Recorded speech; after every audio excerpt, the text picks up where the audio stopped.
కమ్మగా ఉంటుంది.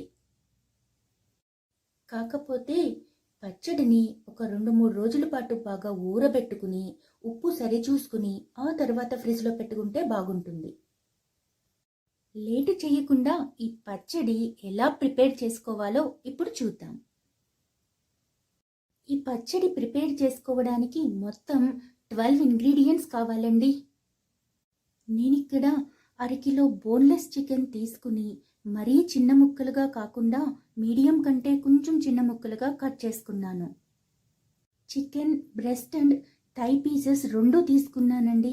ఒక్క థై పీసెస్తో చేసుకున్నా కూడా పచ్చడి చాలా బాగా కుదురుతుంది. ముక్క మరీ గట్టిగా అయిపోకుండా బాగా మెత్తగా బాగా వస్తుంది. కారం 100 నుంచి 125 గ్రాముల దాకా తీసుకోవచ్చండి. తినే ఘాటును బట్టి డిసైడ్ చేసుకుంటే బాగుంటుంది.